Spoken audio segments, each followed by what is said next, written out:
انہیں صرف رمضان المبارک کے ایک مہینے میں تقوی حاصل ہو سکتا ہے، پرہیزگاری مل سکتی ہے۔ یہ شہر طاعات ہے، شہر عبادات ہے۔ شہر کا مطلب مہینہ ہے عربی میں۔ اور دیکھیں کتنی سہولیات تمہارے لیے رکھی گئی ہیں کہ شیطان کے وسوسوں سے محفوظ رکھا گیا، کہ تمہیں مہینہ بھر شیطان اور اس کی ذریت سے، اس کے حملوں سے بچا کر رب تبارک و تعالیٰ نے اس مہینے میں رکھا ہے۔ تو اب میرے عزیزو، تھوڑی سی محنت کی ضرورت ہوتی ہے تاکہ ہمارا دل پاک ہو جائے۔ تھوڑی سی اور محنت اس میں کر لی جائے تو انسان کا باطن پاک ہو جائے۔ تقوی کیا چیز ہے اور اس کا حاصل کرنا کیوں ضروری ہے، میں آپ کو بتاؤں۔ تقوی کا مطلب سب سے اہم چیز یہ ہے، اللہ کا خوف۔ یہ بنیادی چیز ہے، یہ بنیادی چیز ہے۔ اور یہ اگر بنیاد ہے تو ہر عمل میں آپ کے تقوی حاصل ہو جائے گا۔ نماز کیوں پڑھتے ہو؟ نماز ایک ڈیوٹی سمجھ کر کے پڑھتا ہے تو کوئی مسئلہ ہی نہیں اس کا، یعنی وہ ڈیوٹی ادا کر رہا ہے۔ لیکن نماز میں اگر خوف خدا ہے، اللہ کے ڈر سے پڑھتا ہے، یہی تقوی ہے۔ روزہ کیوں رکھ رہا ہے؟ سب محلے میں رکھ رہے تھے، ہم نے بھی رکھ لیا۔ روزہ اس لیے رکھ رہا ہوں کہ لوگ برا نہ سمجھیں، یا اسلام کا ایک حصہ ہے۔ اتنی ہی نیت تھی تو پھر اس نے روزے سے کچھ حاصل نہیں کیا، لیکن اسی روزے کو اللہ کے خوف سے رکھا، یہی تقوی ہے۔ تو خوف خدا، اللہ کا خوف آ جانا ہر عمل میں، یہی تقوی ہے۔ اور اگر یہ چیز نہیں ہے تو انسان بہت بڑے بڑے گناہ بھی کر جاتا ہے، اسے ڈر نہیں لگتا۔ روزہ چھوڑ دیا، اسے کوئی خوف ہی نہیں ہے، بلکہ دھڑلے سے لوگوں کے سامنے کہتا بھی پھر رہا ہو کہ مجھے یہ سب چیزوں میں وشواس نہیں، یقین نہیں ہے۔ یہ باتیں اس زبان سے آتی ہیں جس کے ہاں اللہ کا خوف ہے ہی نہیں، اللہ کا ڈر نہیں۔ اسی لیے قرآن میں اللہ نے فرمایا لعلکم تتقون، تم پر روزے اللہ نے فرض کیے ہیں تاکہ تمہیں تقوی مل جائے، اللہ کا خوف۔ اور یہ کتنی اہم چیز ہے میں آپ کو بتاؤں، خوف خدا۔ خوف خدا کا مطلب کہ اللہ کا ڈر، اللہ کا خوف، یہ تمہاری پوری باڈی کو صحیح کرتا ہے، اندر سے بھی باہر سے بھی۔ خوف خدا، تم ہر قدم پر اگر یہ سوچتے ہو کہ میرا رب مجھے دیکھ رہا ہے، جیسے کہ آپ کو پتہ ہے حدیث پاک میں حضور صلی اللہ تعالیٰ علیہ وسلم سے پوچھا بھی گیا احسان کیا ہے، یعنی نیکی کس کو کہتے ہیں؟ حضور نے فرمایا تم نماز ایسی پڑھو یا عبادت ایسے کرو جیسے تم اللہ کو دیکھ رہے ہو۔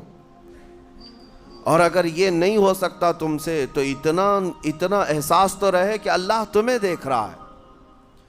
تو ہر عمل میں تمہارے یہ سوچ آئے کہ مجھے میرا رب دیکھ رہا ہے، تمہارے قدم سنبھل جائیں گے۔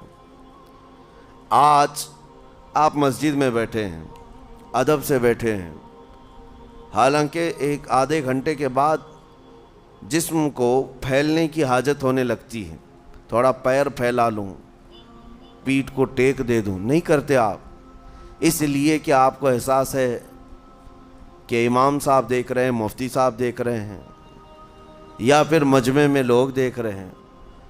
تو یہاں پر ہمارے دیکھنے کے احساس سے آپ کے پیر نہیں پھیلتے ہیں، آپ پھیل کے نہیں بیٹھتے۔ تو ہم میاں نہ سزا دینے والے نہ جزا دینے والے ہیں۔ یہی احساس اگر اللہ کے دیکھنے کا ہو جائے کہ میرا رب مجھے دیکھ رہا ہے، تو پھر آپ کو کسی نگرانی کی ضرورت نہیں، کہیں کسی سی سی ٹی وی کی ضرورت نہیں۔ اللہ کا خوف اگر بندے کے دل میں آ جائے، وہ ہر لمحے، ہر گھڑی، ہر علاقے میں محفوظ رہتا ہے، اپنے آپ کو محفوظ رکھتا ہے۔ میرے عزیزو، 4 سال کی عمر ہے امام اہل سنت فاضل بریلوی رحمۃ اللہ علیہ، امام محمد رضا خان رحمۃ اللہ علیہ، 4 سال کی عمر میں روزہ رکھ لیا۔ گرمیوں کی شدت تھی، گھرانہ علمی گھرانہ ہے، باپ بھی بڑے عالم دین، دادا بھی بڑے عالم دین ہیں۔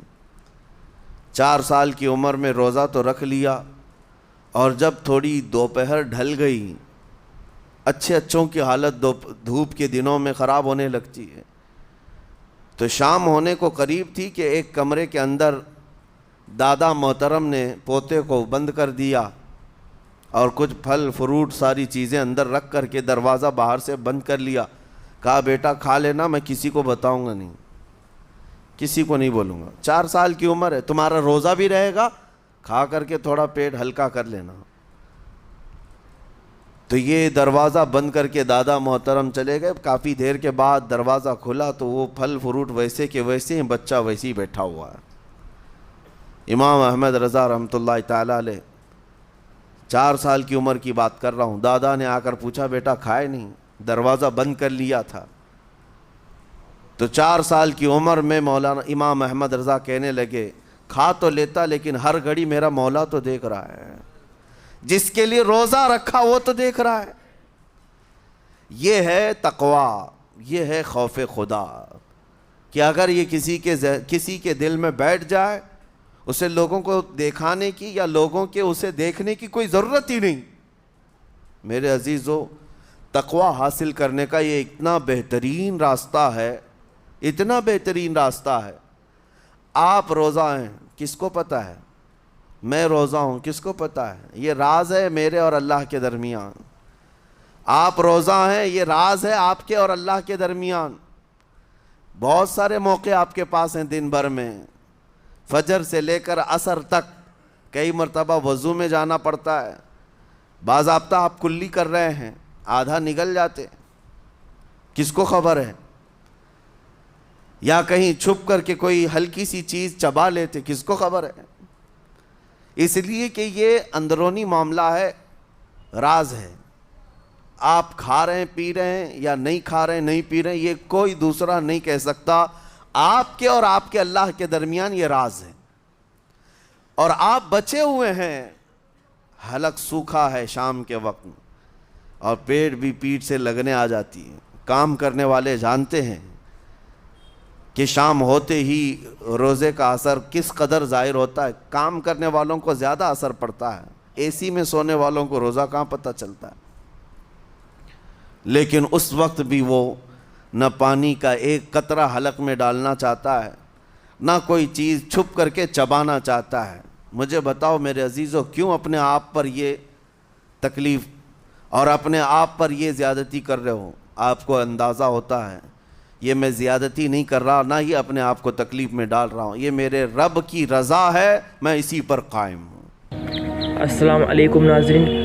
دوستو، امید ہے آپ لوگ کو مفتی سلمان اجری صاحب کا یہ رمضان کے اوپر کا بیان آپ کو بہت ہی زیادہ پسند آیا ہوگا.